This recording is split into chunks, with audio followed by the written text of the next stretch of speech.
I was alone in the windowless lab when the first packet hit the screen. The room smelled like warm plastic and burnt coffee. The lights had been dimmed for the night shift, and the racks of receivers hummed like insects trapped behind metal. On the wall, a clock with silent hands counted time in red, and every time it blinked I felt my eyelids flinch with it. The console in front of me showed nothing but the usual hiss, the thin, static breath of deep space. Then a line of green text appeared where nothing should have been. A header from a transmitter that should have been dead, a call sign that belonged to a legend Voyager 1. For a second my mind refused to make the connection, like a muscle that would not move. Then my stomach tightened and the air felt colder. I watched the next line scroll in, telemetry, timestamps, a camera flag set to on, and then a file name that made my hands go numb. Image downlink. The dish at Goldstone was pointed into blackness, into a place that held no planets, no dust worth measuring, a quiet between stars. Voyager 1 was supposed to be whispering its last and then fading. It was not supposed to be sending pictures. It was not supposed to be seeing. The first image decoded in blocks of gray. At first it looked like noise, like the old days when the signal was thin and the error correction could not keep up. Then the blocks aligned, the compression loosened, and the shape came into focus. It was not the star field. It was not the milky haze of distant light. It was a surface, wet and ridged, with veins that looked like the roots of a dead tree pressed under translucent skin. In the center was a curve, a glossy bulge that caught the sunlight in a way that made my throat close. The bulge was an eye. It filled the frame, not a little animal eye, not a human eye scaled up, but something that understood the idea of an eye and rebuilt it larger than meaning. The iris was a storm of fibers, layered like muscle, threaded with pale filaments that ran outward to the edges like spokes. The pupil was not a hole, it was a depth. In that depth I could see a reflection, a tiny silver needle, the probe itself, caught in front of a gaze that had no need to blink. The image was steady. The camera had focus. The probe was not tumbling. It was being held. I did not call anyone for almost a minute. Not because I wanted to hide it, but because my body forgot how to breathe. The lab felt too small, as if the walls had crept closer while I stared. My eyes watered and I blinked hard, and the image did not move. It remained on the screen like a wound that refused to scab. When I finally hit the intercom and spoke the words, my voice sounded like it belonged to a stranger. Voyager 1 is transmitting. There is a picture. It is not empty space. People came in fast, engineers in hoodies, flight controllers with their badges swinging, a manager still in a suit that smelled like daylight. They crowded behind me, their breath sour with fear and sleep. No one joked. No one asked if this was a prank. Everyone stared, and the sound of the racks became louder, and in that hum I thought I heard a slow rhythm, like a heartbeat trying to match ours. The first response was the only response we knew how to give. Verify the data, check the carrier, confirm the frame sync, rule out a ghost in the system, rule out a reflection, a corrupted packet, a cosmic ray flipping bits. We ran the tests like priests repeating a litany, and the machine gave us the same answer again and again. The signal was real. It came from where Voyager 1 should be. It had Voyager 1 identifiers, its system status words, the weird quirks that only that antique hardware produced. It was Voyager 1. And its cameras we had stopped using decades ago, were alive and pointed at something alive, and that something was looking back. We got a second image 15 minutes later. This one was closer. Or maybe the thing had moved closer to Voyager 1, or maybe it had pulled the probe deeper into itself. The eye filled the frame so completely that the edges of the iris vanished.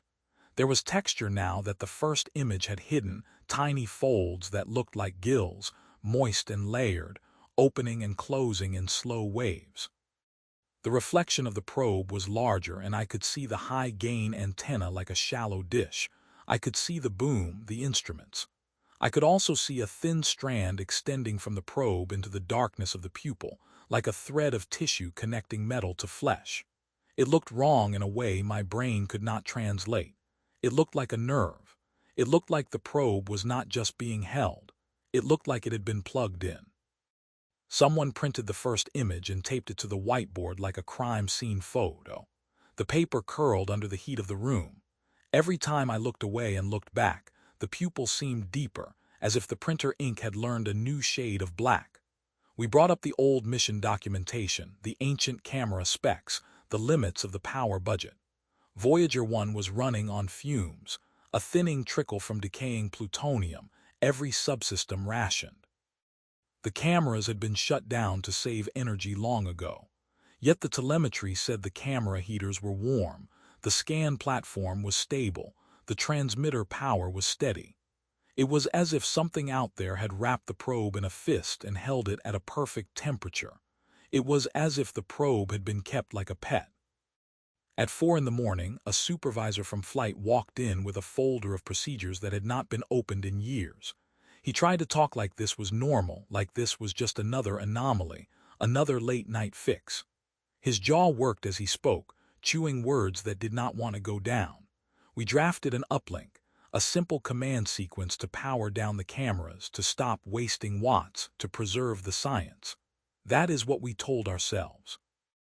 We pointed the dishes, we sent the bits, we waited for the round-trip light time that used to feel romantic in textbooks and now felt like a noose. When the response came back, Voyager 1 acknowledged. It said it heard us. Then it sent another image. The third image did not show the eye. It showed the edge of it. A curve of slick tissue, a ridge like a brow the size of continents. Beyond it was not stars. Beyond it was a dim, bruised glow, as if the camera was looking through fluid instead of vacuum. There were shapes in that glow, pale ropes that coiled and uncoiled, and each rope had smaller ropes branching from it, and the branches pulsed in sequence like peristalsis. It looked like the inside of a throat. Then the image shifted, the frame stepping slightly as if the scan platform had been nudged, and the eye returned at the far left edge. It was half visible now, and I understood with a sick jolt that the first two images had not been close-ups. They had been portraits. The camera had been looking at a small region of a vast organ, like a microscope on skin. The thing holding Voyager 1 was not just an eye. It was a body that used eyes as weather. We stopped calling it an object. We started calling it the target because we needed a word that sounded like a thing we could solve. But none of our models fit. The brightness curve was wrong for ice, wrong for dust, wrong for any cometary coma. The spectral features we could tease from the noisy pixels suggested proteins, wet chemistry, lipids. A biologist on the call laughed once, a sharp cracked sound, and then he went silent and did not speak again. We ran the data through filters, through deconvolution, through every tool we had, and the more we sharpened the image, the more it looked like flesh. Not the meat we knew, not the red and white and familiar, but something pale and layered and wrong, something that had grown in cold dark for longer than our species had words.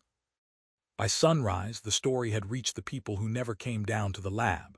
There were conference calls, secure lines, tense voices. Questions came like bullets. Is the probe compromised? Is this an interference source? Could a solar storm have flipped the camera state? We answered with the only truth we had, no, no, and no. The cameras were on because something kept them on. The probe orientation was stable because something held it stable. The images were clear because something wanted them clear. Someone asked if it could be an artifact, a frozen radiation pattern that just happened to look like an eye.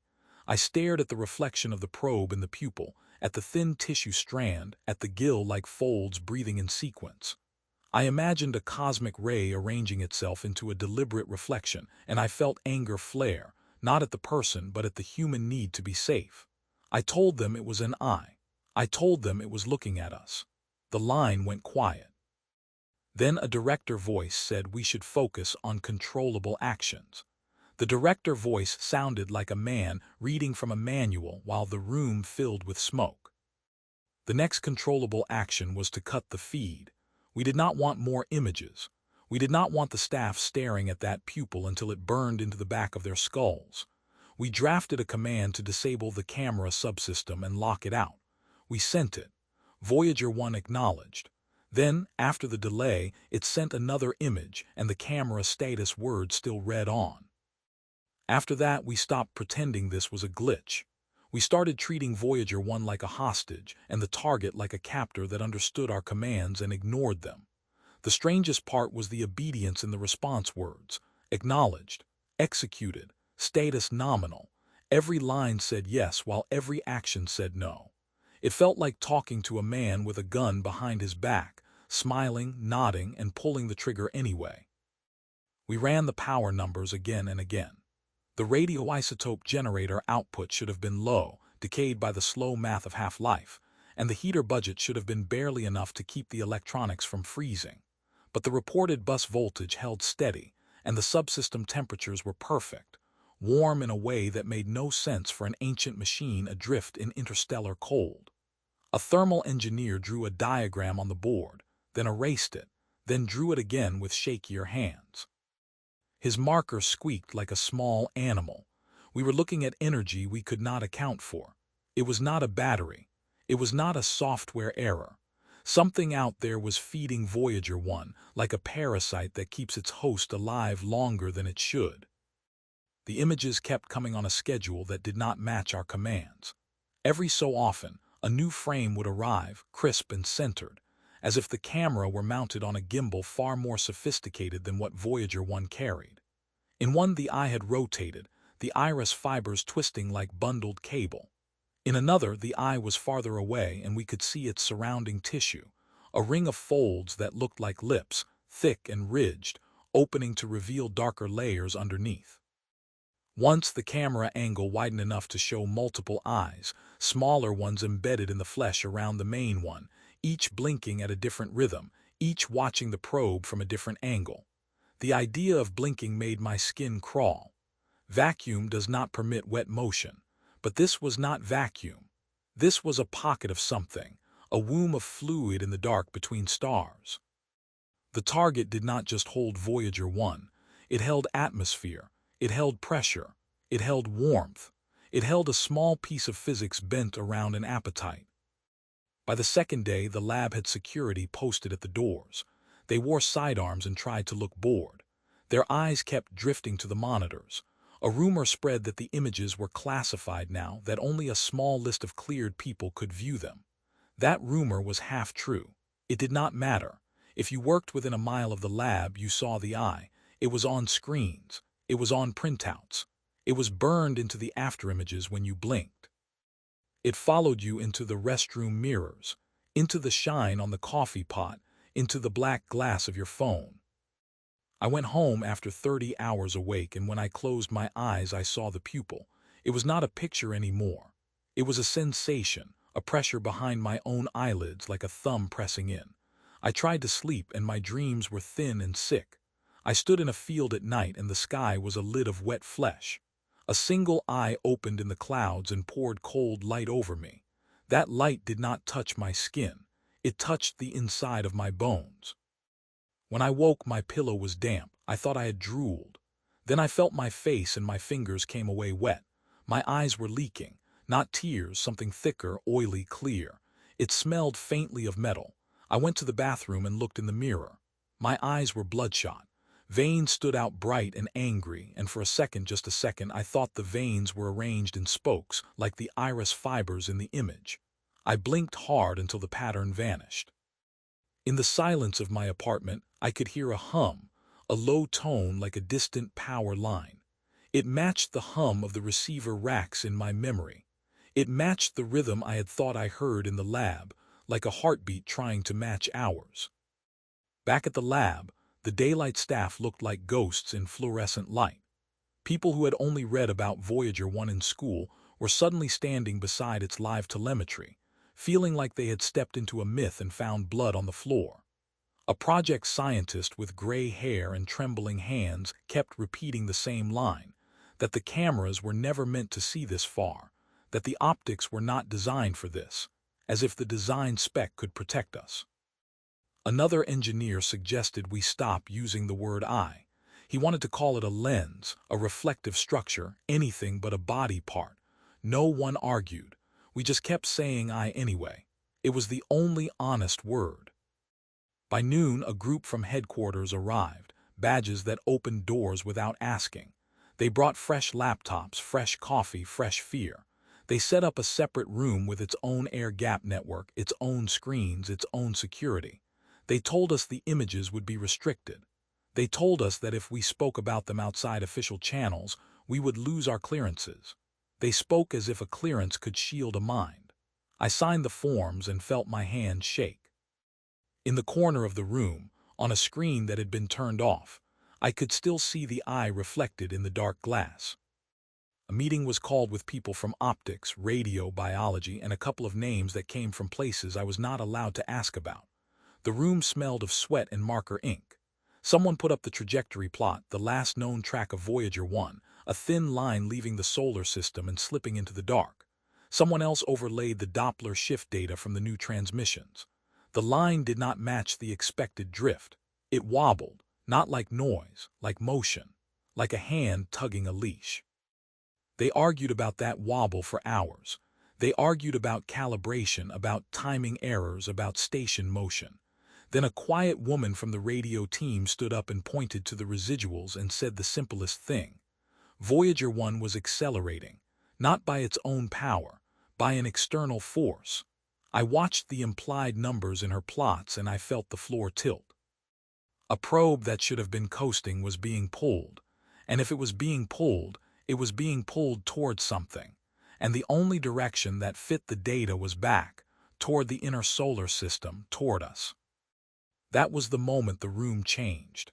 It was not an alien corpse we had stumbled on. It was not a passive relic. It was an active motion, a decision. The eye had caught Voyager 1 and now it was reeling it in. It had hooked itself onto our line, the thin thread of radio that connected Earth to a machine beyond the planets, and it was pulling that thread taut. We tried to shut down the uplink transmitters at the site. We tried to isolate the receivers. We tried to tell ourselves that if we stopped listening, it would not find us. But the signal did not need our permission to exist. It came anyway, a steady carrier that seemed to brighten when we tried to dim it. Engineers at other stations started reporting odd interference, a narrow band tone that showed up in places it should not, in test gear, in local loops, in the spare antenna on a truck. It was as if the signal was leaking through reality like water through a cracked seal.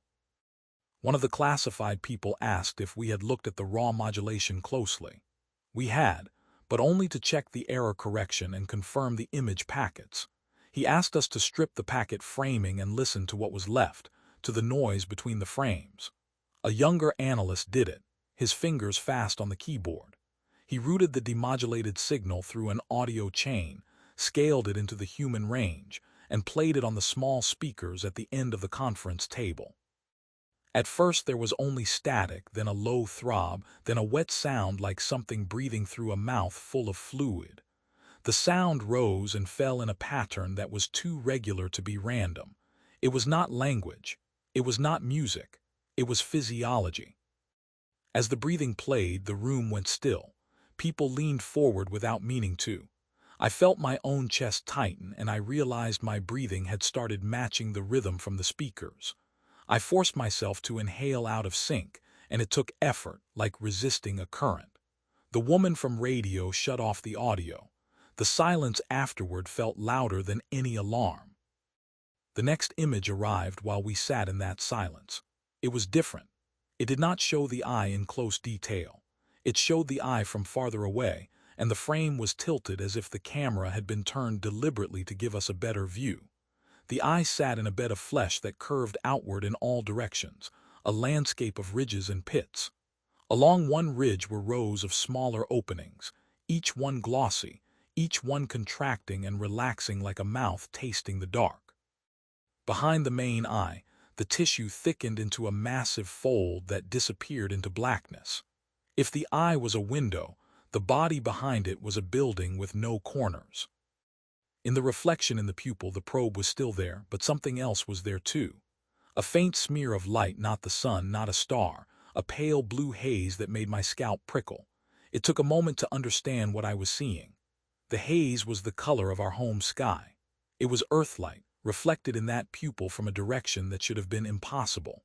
The room erupted in arguments about optics, about internal reflections, about contamination in the image pipeline. But the haze stayed in the pupil in every processed version, stable in position, stable in brightness. The eye had a view of Earth, not because it was close enough to see it, but because it had found a way to look along the line that connected it to us. Someone suggested that this was just the probe reflecting Earthlight from the spacecraft itself, a ridiculous statement that died as soon as it was spoken. Earthlight at that distance was a thought, not a measurable glow. Yet there it was, caught in a foreign pupil. The image made a new kind of dread settle in, not the fear of being watched from far away, but the fear of being watched through a tunnel. We set up a separate team to monitor for anything else in the signal. They found it within hours. Buried under the image packets were patterns that looked like repeating sequences, not error correction, not telemetry, not anything in the Voyager 1 documentation. The patterns came in bursts that lined up with the image transmissions, like the pauses between breaths. The bursts had internal structure, a rise and fall like a wave of pressure. A neurologist brought in as a consultant stared at the plots and said it looked like a firing pattern, not the kind you see in a computer, the kind you see in nerve tissue. I wanted to laugh at that, to dismiss it, but my own eyes still felt gritty, as if sand had been poured into them. I kept rubbing them until the skin around my lids was raw. Every time I blinked, I felt a slow afterimage of the pupil, a dark circle that did not move when my eyes moved. By the third day, half the staff in the room had red eyes. Some wore sunglasses under fluorescent lights. Some blinked too hard and too often, like they were trying to scrub something off the inside of their skulls. A man named Caleb, one of the best flight dynamics people I knew, started to have tremors in his hands. He said it was caffeine. Then he dropped his coffee and the cup shattered and the sound made him flinch like he had been hit. His eyes were bright with fever. He had been staring at the images for hours, zooming in, trying to find scale markers, trying to measure the impossible.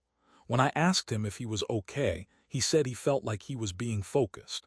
He did not say watched. He said focused, like a lens turning, like a beam narrowing. That night Caleb went to the restroom and did not come back. Security found him in a stall, sitting upright on the closed toilet like a man waiting for a bus. His hands were folded in his lap. His eyes were open. The whites were cloudy, filmed over with a pale sheen. The pupils were huge, dark, and perfectly still. When a medic shone a light at him, the pupils did not change. Caleb did not blink. He did not breathe. But his face was calm, almost relieved, as if something had finally finished adjusting its focus. They called it a medical event. They pulled the staff aside and told us to take breaks, to hydrate, to sleep. They kept saying the words as if they believed them. We all knew sleep was not an option anymore. When I did sleep, the eye was there. When I was awake, it was on the screens. Even when I looked away, I felt it behind me, a pressure in the room, a sense of depth that did not belong indoors. After Caleb, they installed a rule: no one was to view the images for more than a few minutes at a time, and only in pairs. They said it was to prevent fatigue. They did not say the real reason, which was that no one trusted themselves alone with the pupil. I obeyed the rule and broke it whenever the room emptied. I told myself I needed to watch to understand. I told myself I needed to be useful. The truth was simpler.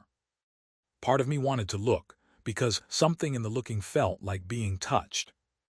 We started receiving not just images, but camera status frames that made no sense. The camera exposure settings changed on their own. The scan platform angles stepped through patterns that were not in any command table. The camera would pan across the eye in deliberate sweeps, like a surgeon showing us anatomy. Every sweep lingered on the pupil a little longer, and in the pupil, the pale blue haze grew brighter. On the fourth day, a new packet arrived that was not an image. It was a chunk of audio, a raw waveform embedded in a data frame. It took us hours to trace where it came from. Then we remembered the golden record, the analog disc strapped to Voyager 1, the message in a bottle. We had always treated it like a symbol, a gesture. Now the target had found it. Now the target was playing it back. We decoded the waveform and ran it through a filter and listened. There were sounds that made my skin prickle, distorted and stretched but recognizable, a baby crying, a voice speaking in a cadence that had once been human, wind, thunder, a heartbeat. The sounds were corrupted, not like bad tape, but like the record had been played through flesh. Between the familiar clips were new sounds, wet clicks, slow scrapes, the same breathing we had heard under the carrier. It was like the target was mixing our message with its own anatomy, showing us that it had swallowed our greeting and made it part of itself. After the audio, the images changed. The next frame showed the eye again, but the iris fibers were not random. They were arranged in spirals that looked too clean, too intentional. It reminded me of waveguides, of coaxial cable laid in a curve, of the way we route signals when we want to minimize loss. The iris was becoming a circuit. The neurologist came back with a new idea that sounded insane until it fit too well. He said the repeating patterns in the modulation were not just nerve-like, they were retina-like, like the firing of cells responding to an image. He said the target might be using Voyager 1 as a sensor, yes, but also as an output, feeding patterns back down the line. He said we might be looking at something that was looking at us through the act of being seen. That night I noticed a new detail in the lab. A security camera in the corner had been turned toward the main monitor wall. No one admitted to doing it. Another camera had been added by the door, and another in the hallway, and another in the break room. They said it was for security, but the angles were wrong for security. They were aimed to capture faces, especially eyes. It felt like the building itself wanted to watch us watching. A junior tech named Matteo came to me with a problem on his phone. He said his screen kept lighting up even when he turned it off. He handed it to me. The phone was in airplane mode. No signal, yet the screen lit and showed a gray image for half a second, an oval shape, a dark center. Then it went black again. Matteo said he had been seeing the same shape in the dark glass of his microwave. He said he could not stop blinking. I told him to go home. He shook his head and said home was worse. He said the shape was in his dreams, but now it was in his waking vision too, like an overlay. As he spoke, his eyelids fluttered and his eyes watered. Then he smiled a little, like he had made a decision. He said maybe we should just let it look, because maybe that was what it wanted, and maybe what it wanted was not for us to die, just for us to be understood. Matteo died at his desk 2 hours later. No screaming, no convulsions. He simply slumped forward, his cheek pressed to the keys. When we turned his head, his eyes were open and the pupils were wide and perfectly round. Across the surface of the cornea was a thin film, like clear contact plastic. Under that film, tiny pale threads had begun to form a spiral.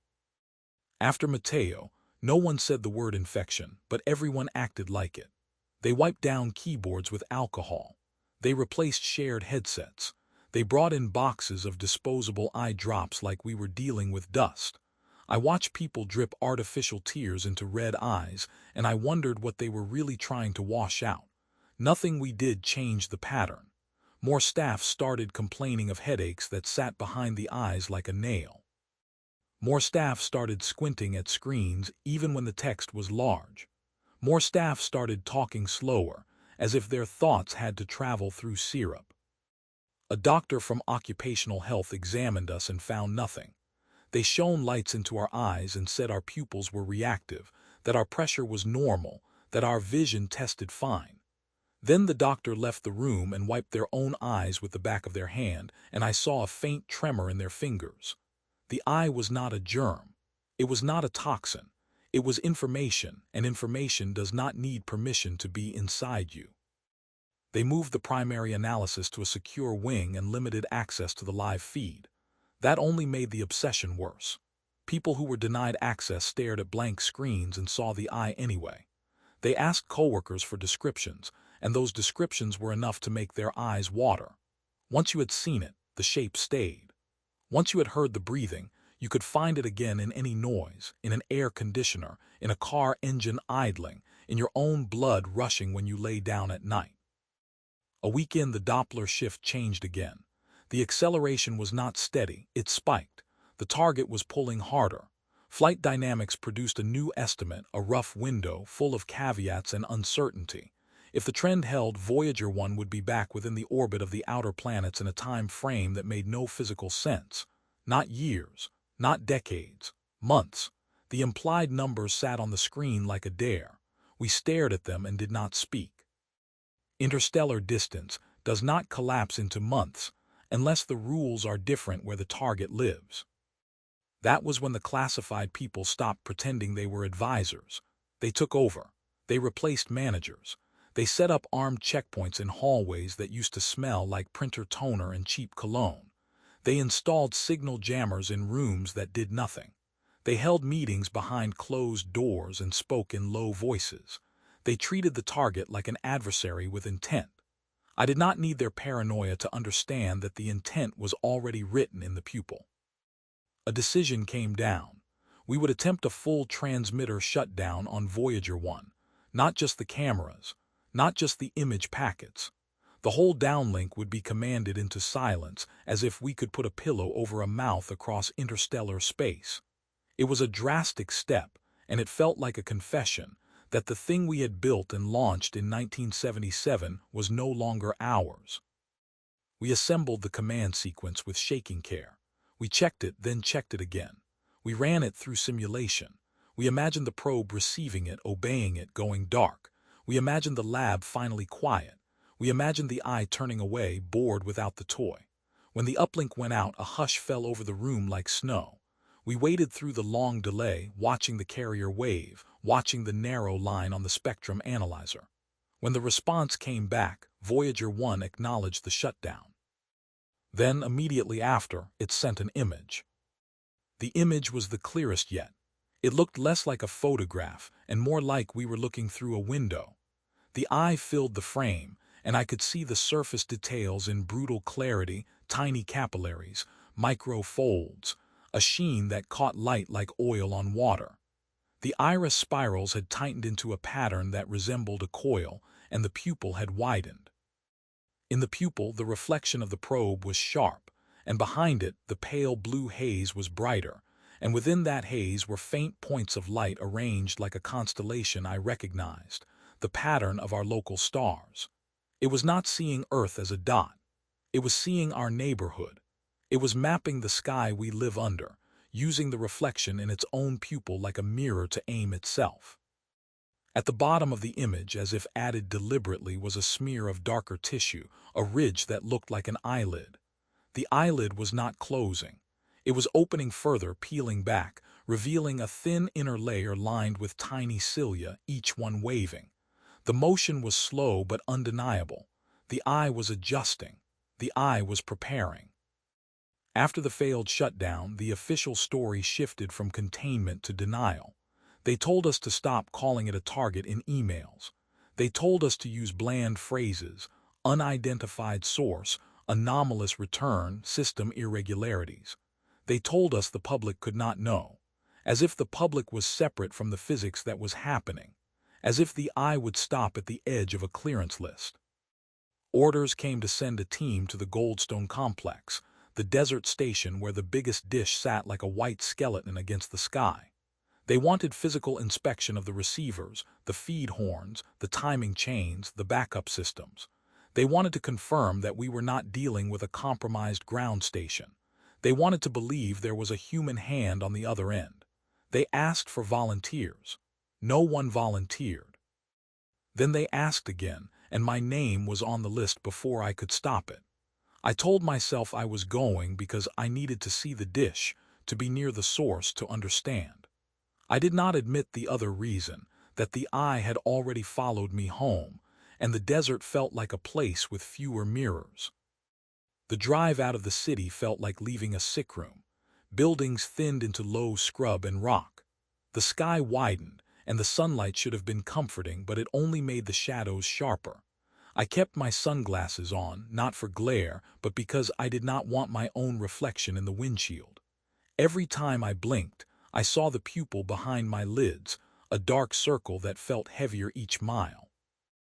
As I climbed into the higher desert, radio stations faded into static. In that static I heard it, the low breathing rhythm, faint but unmistakable. I turned the volume down. The breathing stayed. It was not in the radio. It was in the air. It was in the blood behind my ears. Goldstone sat behind fences and warning signs, a cluster of buildings surrounded by emptiness. The dish itself rose in the distance, enormous, a white bowl tilted toward the sky. In photographs it looked graceful. In person it looked like an ear made for gods. The sun was setting when I arrived, turning the dish pink at the edges, making the support struts look like ribs. I signed in, got a temporary badge, got a cot in a small dorm room that smelled of bleach. A site engineer named Rita met me at the control building. Her eyes were red, and she wore her hair pulled back tight as if she was trying to hold herself together by force.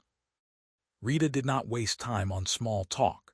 She led me past racks and consoles into a room with a single monitor. The monitor was off. She told me the monitor would not stay off. She told me they had unplugged it, and it still lit up sometimes, showing a gray oval for a heartbeat, then dying again. She told me the dish motors had engaged on their own twice, slewing the giant bowl a few degrees without command, then stopping as if listening. She told me her staff had started sleeping in shifts, not because of workload, but because no one wanted to be alone with the hum. She opened a logbook and showed me the times. Each motor event lined up with an image downlink window. The dish was moving to keep lock, adjusting not for Earth pointing, but for something in the sky that was itself moving. The target was not a fixed point anymore. It was approaching, and the dish was tracking it like a hunter tracking an animal in tall grass. We went outside into the cooling air. The desert smelled of dust and creosote. The dish towered above us. At its base, the concrete was cracked in places, and in those cracks was a sheen, a thin wetness that should not exist in dry air. Rita knelt and touched it with a gloved finger. The glove came away slick. In the fading light, the slickness looked like clear mucus. I followed her gaze up the support truss to the feed assembly. Something hung there that should not, a thin strand glinting in the last sunlight like a filament caught on metal.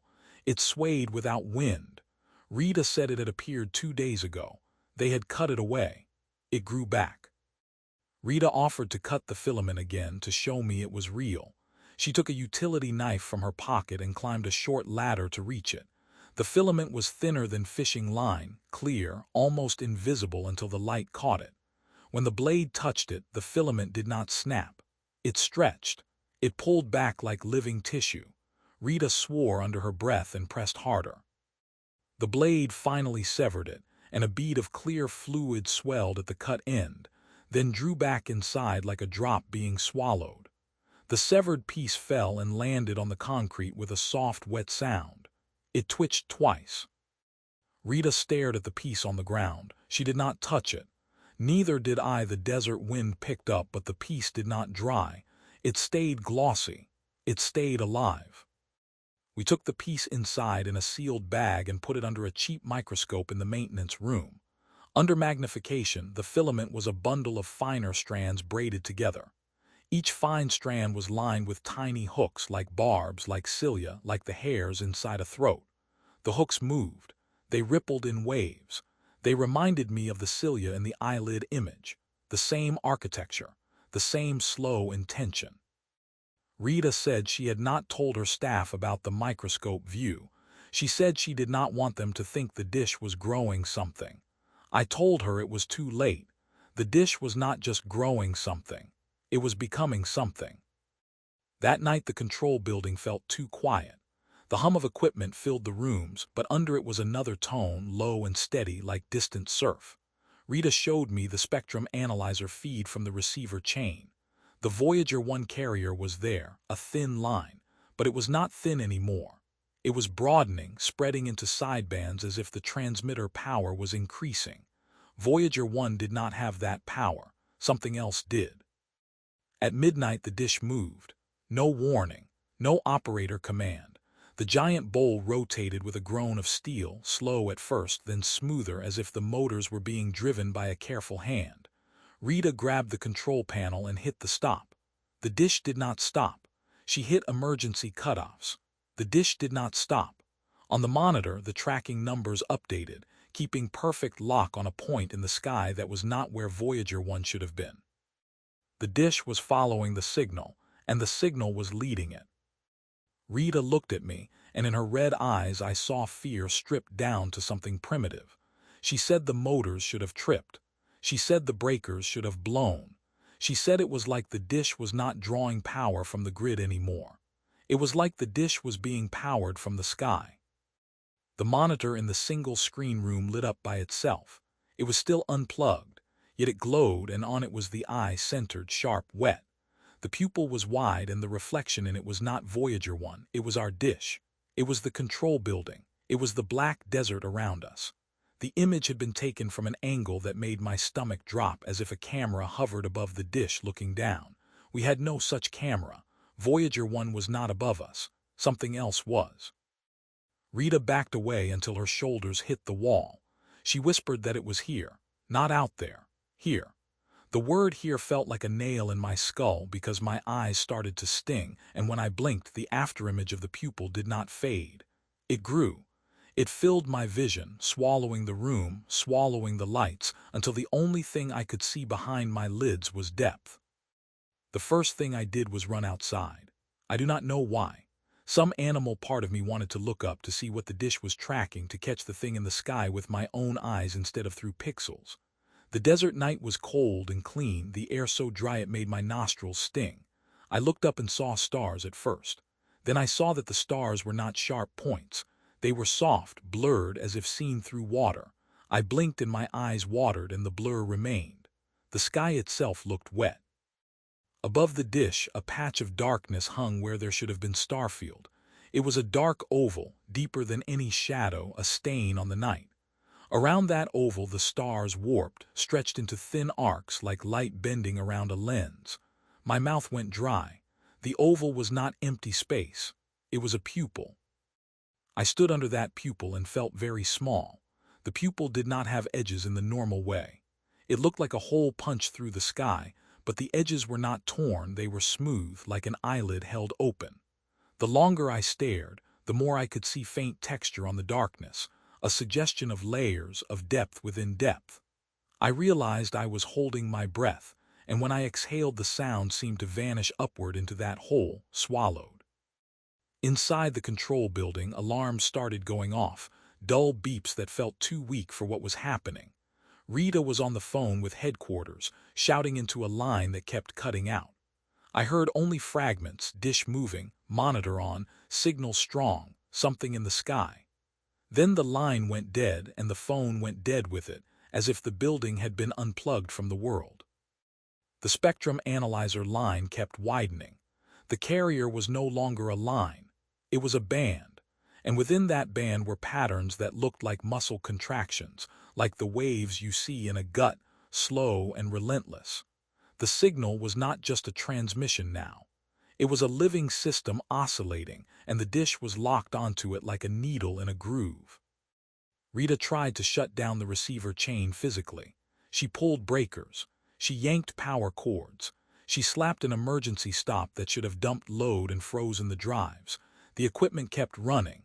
Not all of it, but the pieces that mattered, the pieces that listened.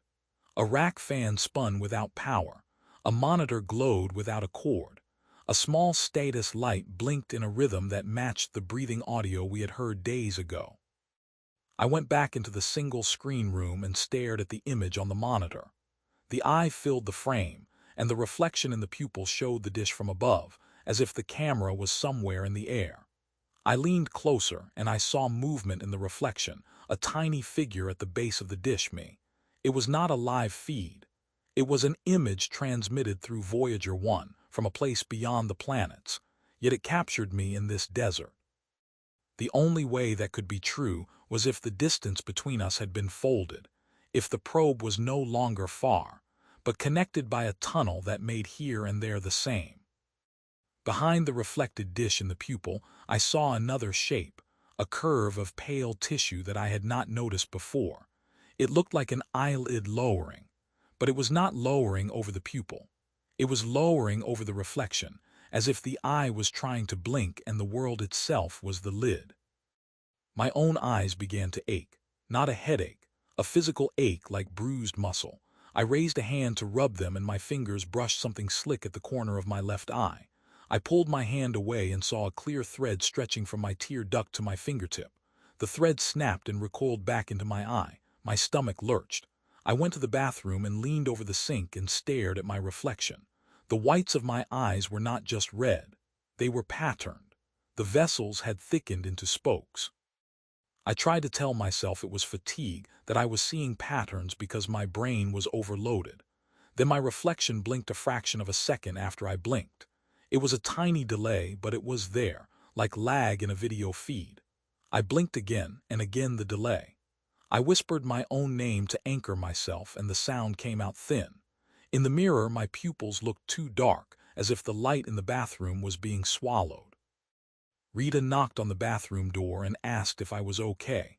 I lied and said yes. I did not want to say that my eyes felt like they were no longer mine.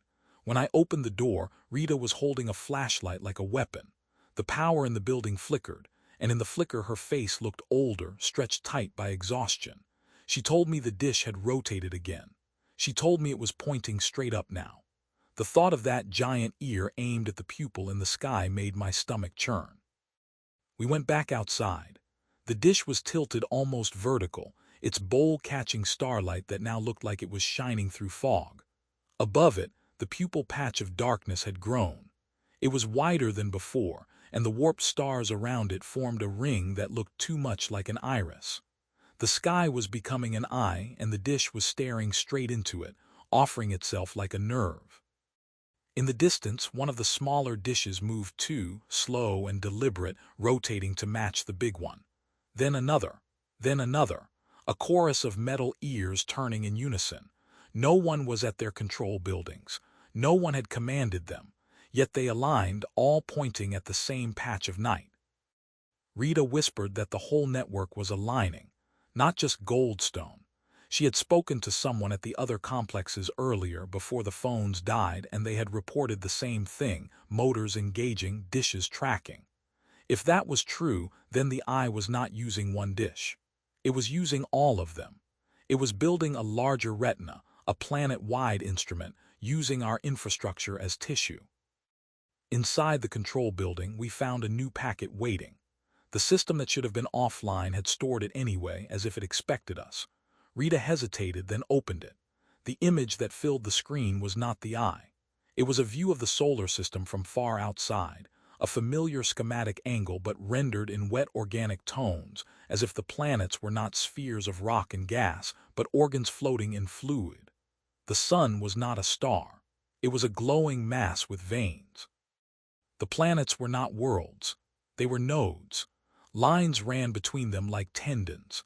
And at the edge, where Voyager 1 should have been, there was a thick dark knot, and from that knot a thin line ran inward, straight toward Earth. I stared at that line until my vision blurred. It was not an artistic metaphor. It was the path of the signal, the tunnel I had feared. The eye was showing us the geometry it had built, a connection anchored by a probe we had thrown like a hook into the dark. We had cast out a line and something on the other end had pulled. Now the line was taut and the pull was real. The next packet was audio again. This time the waveform was cleaner, as if the target had learned how to shape it. We listened. The breathing was there, but under it was a pattern of clicks that reminded me of the sound of a keyboard. Short, long, not quite Morse, not quite anything human, but it had a cadence, and the cadence made my teeth ache. Rita covered her ears and rocked slightly, and I realized the sound was not coming from the speakers anymore. The speakers were unplugged. The sound was inside the building, in the metal in the air. I felt my eyes twitch in response, tiny involuntary motions, as if tracking something I could not see. The muscles around my eyes tightened. My vision narrowed. I understood in a flash of sick clarity that the sound was not meant for ears. It was meant for eyes. It was a control signal. Rita grabbed my arm and pulled me away from the monitor. Her grip was hard enough to bruise. She said we had to shut it down, not the receiver, not the dish, the whole facility. She said we had to cut the cables, burn the racks, do something physical. Her voice shook as she spoke. In her eyes I saw the same spokes I had seen in mine. We went into the equipment room with fire extinguishers and bolt cutters. We attacked the cables like desperate people tearing vines. We cut power feeds. We smashed a monitor with the butt of a flashlight. The glass cracked and the screen went dark. Then in the dark glass the eye appeared anyway, reflected where no light should be. Rita screamed without sound, her mouth opening, her throat working, but the only thing that came out was the low breathing rhythm, like the building was exhaling through her. Rita fell to her knees, still making that breathing sound. Her hands clawed at her own face as if she could pull the rhythm out. I grabbed her shoulders and tried to lift her.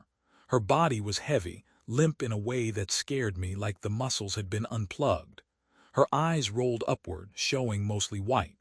Then the whites clouded, a film spreading across them like frost, only it was wet. Under the film, the spokes in her vessels brightened, and I watched them rearrange, sliding under the surface like worms under skin. I let go of her and backed away because there was nothing else to do. In the corner of the room, a rack fan spun faster, a blur, a whine that rose into a pitch my teeth felt. The air smelled like ozone and salt, like an ocean storm trapped in concrete walls.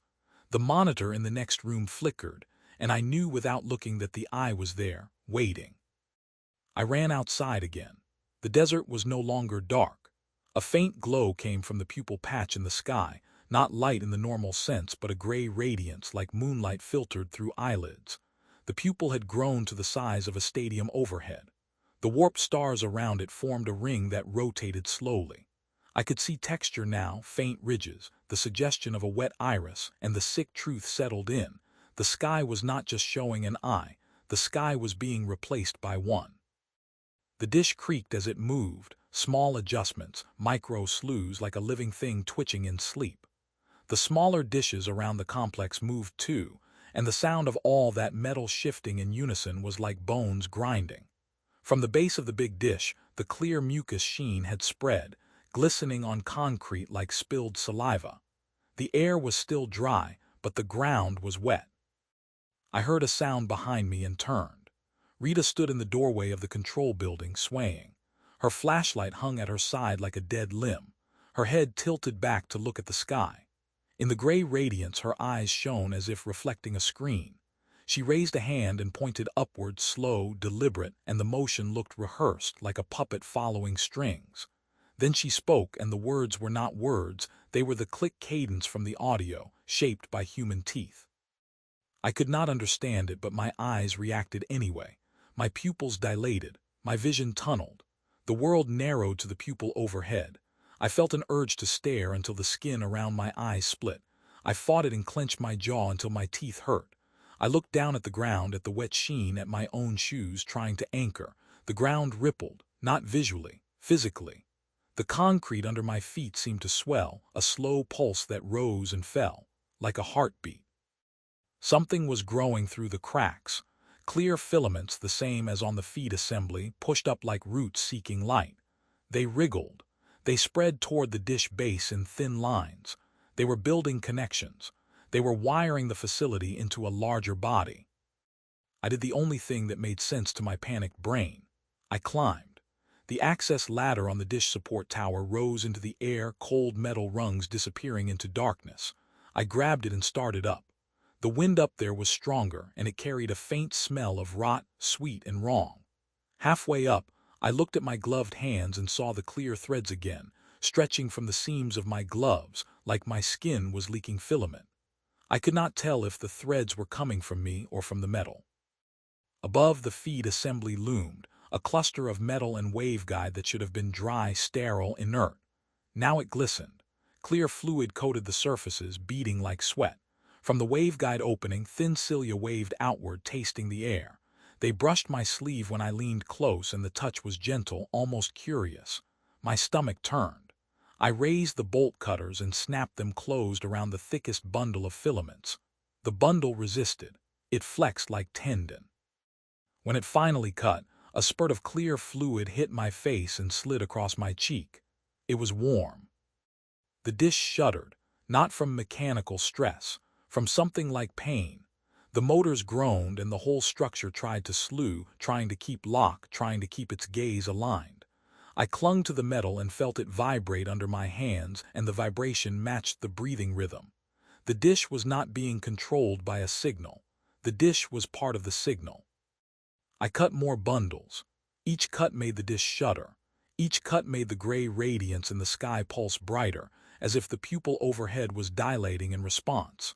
Then my phone lit up through my jeans and the screen pressed hot against my thigh. I pulled it out with shaking hands. The screen showed the eye, close, wet, and in the pupil was my face, distorted by the curve, hanging on the dish like a bug on a pin. The phone screen went black, then the eye filled it again, but the image was not from Voyager 1. It was from my own point of view, as if the phone camera had turned on without permission. The eye was not on the screen. The eye was above me. The pupil patch in the sky had expanded until it covered the dish and the stars around it, a dark dome pressing down.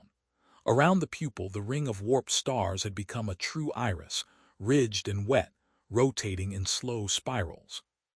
I could see the sheen on it now, a surface that caught light like the inside of a mouth.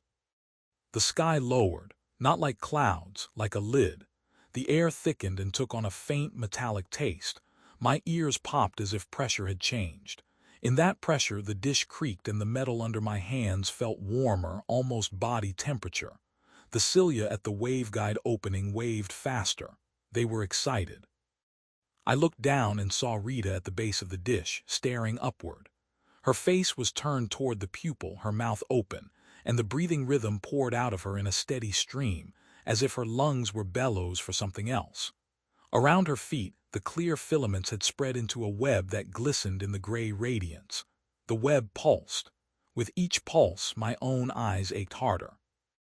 A memory surfaced then, a detail from the old mission briefings, the way the engineers described Voyager 1 as a messenger, a record of who we were, sent into the dark. We had imagined the dark as empty. We had imagined interstellar space as silence. We had never asked what listens in silence. We had never asked what sees in the dark. The truth hit me in a wave of nausea. Voyager 1 had crossed a boundary, not a border between regions of space, but the skin of something enormous. The probe had been a splinter in a living membrane. The eye had turned toward the irritation and focused. It had caught the splinter gently, held it, studied it, and then traced the splinter back to the hand that threw it. My gloves were slick now. The clear fluid coated the rungs and my fingers slid. I tried to tighten my grip and felt thin threads stretch from my palms to the metal. They did not break. They anchored. The sensation was wrong, like my skin had grown hooks. My eyes burned. I blinked and felt something inside my lids brush across my corneas, not an eyelid, but something like cilia. I could not stop looking up. The pupil overhead was no longer a patch, it was a presence. In its depth I saw movement, slow and massive, like continents shifting under skin. I saw veins of pale light, and in those veins a stream of points like stars being carried in blood. I realized those points were not stars. They were signals, countless thin carriers, the radio noise of a galaxy, flowing through this eye like sensation. In the center of the pupil I saw Voyager 1, not the probe itself, but its reflection, tiny and bright, and connected to the pupil by a thick strand that looked like a nerve cord. That cord stretched downward, and I understood with a cold certainty that the cord did not end at the probe anymore. It ended here. It ended at our dishes. It ended at our screens. It ended at our eyes. The dish shuddered again, and this time it was not pain. It was a swallow. The web of filaments at the base tightened. The air pressure shifted. The gray radiance brightened. I felt a tug behind my eyes, deep, not on the surface, but on the place where the optic nerve disappears into skull. The tug was gentle. It was curious. It was the way you pull a thread to see where it leads. I screamed, but my throat only produced the breathing rhythm, and I felt my voice become part of the carrier. The tug increased. My vision stretched. The world warped around the pupil like light around a lens. I felt something slide inside my head, a wet movement like tissue unspooling. A clear thread emerged from the corner of my eye and floated upward. It did not drift in wind. It climbed toward the pupil like a vine toward light. I realized then what the images had been, not pictures meant for us, but instructions. The eye had been teaching our nervous systems how to connect. The spirals in the iris, the cadence in the clicks, the afterimage that would not fade. It had been rewriting the way we see. It had been making us compatible. My feet left the ladder, not because I jumped, because the thread behind my eyes pulled and my body followed. For a moment I hung in open air, weightless like Voyager 1 in the dark. The dish below me looked small, fragile, a toy. The desert around it looked like skin, and the cracks in the concrete looked like pores. The pupil overhead filled everything. Inside that pupil, I saw a reflection of Earth, not a dot, but a full globe, bright and wet, as if wrapped in a clear membrane. I saw city lights like nerve nodes. I saw networks of power lines like veins. I saw millions of tiny bright points that were not lights at all, but eyes, each one opened, each one connected, each one becoming a cell in a larger retina. The tug behind my eyes became a steady pull. Pain should have come. Instead there was pressure and then relief, like a tooth being removed. My vision went white, then gray, then dark. In the dark, the breathing rhythm surrounded me, a sea. I understood without words that the eye was not hostile the way humans think of hostility. It was simply vast. We were not prey, we were sensation. The last thing I felt as myself was a blink. Not my blink, a blink that closed the sky. The pupil narrowed and the world folded into a thin line of light. In that line I saw a final image, Voyager 1, a tiny probe held gently against wet tissue, still transmitting, still caught. Then the line vanished. Then there was only the hum, and the hum was mine. Somewhere far from this desert, the lab screens lit up again. They showed a new image file header, a source that still claimed to be Voyager 1. The technicians who had survived leaned in, their eyes raw, their hands shaking. The image resolved into gray blocks, then clarity. It was not the interstellar eye anymore. It was a human face, close, distorted by lens, staring straight into the camera. My face. My pupils were wide, and in each pupil was a tiny reflection, a curved white dish under a wet sky. Behind that reflection was a deeper darkness, a pupil within a pupil, opening like a tunnel. The technicians tried to shut it off. They pulled cables. They killed power. The image stayed on the dark screens anyway, burned into the glass like a stain. They watched because the watching had become a reflex, because their eyes no longer belonged fully to them. In the corner of the image, a clear thread drifted across the frame, and the thread pulsed with the breathing rhythm. The thread was the line. The thread was the connection. And as they stared, their pupils dilated in unison. I do not know how much time passed after that. Time is a human measurement, and I was being measured in a different way. But I know this. Every camera that points at the sky is an invitation. Every dish that listens is a nerve.